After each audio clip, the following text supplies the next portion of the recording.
At this point, you should have a leather heart sculpture in your bin because that'll be much easier to work with, and that way it's also not going to sag on top of your house. Super important to keep it leather hard as you're working with it. Don't let it get too dry at this point because you might take a few days adding all the details. Right here, I've got my template sitting there just so I can use it to measure all the little parts I'm going to add. Again, when I'm adding any kind of parts, I'm going to be first scoring both sides and then adding slip, which is watered down clay. It will probably be handiest for this part for you to have your piece sitting on a piece of cardboard.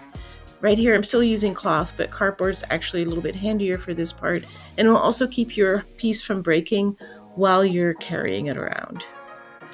I'm going to be adding lots of little details. I'm going to be adding a roof.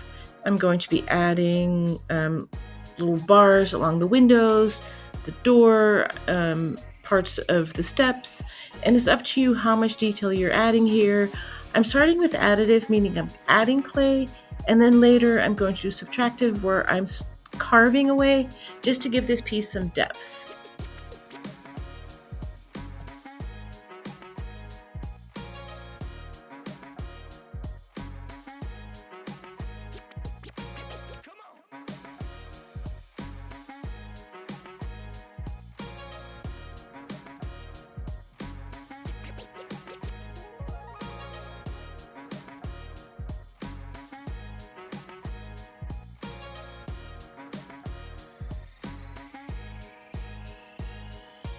At this point, I've added all the parts I wanted to add, and here I am starting to carve away just to add depth.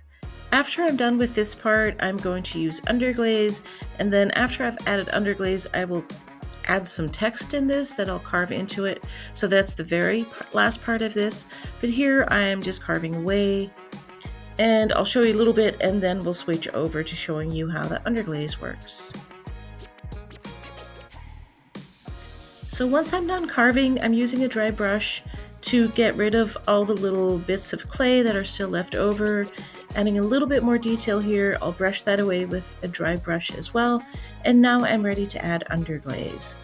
Underglaze is glaze that's pigmented, pretty much like pigmented clay. So you can add it to your piece before it's been fired the first time, so before it's been bisque fired, and you can add it after it's been bisque fired.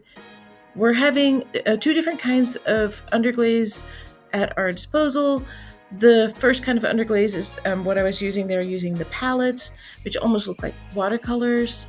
And here I'm using some glaze out of a bottle of underglaze, which is a little bit thicker. Just know that a little bit goes a long way, so don't put a whole bunch in your container. Just a small amount will absolutely work for you. And also remember that the clay underneath is eventually going to be white once it's been bisque fired, so it might not look very vibrant when you're adding it, but once it's been fired, you can always add more if you feel like the color isn't bright enough yet. So you might need maybe 1 or 2 coats depending on how thick you like your colors. I'm going with, I think, 2 coats on most of my parts, and I'll add underglaze to all the different parts. Then I'll go back over it and add text. And then the text is going to end up being white because it's going to be the clay color once it's been fired. And then I'll add underglaze on it after it's been fired.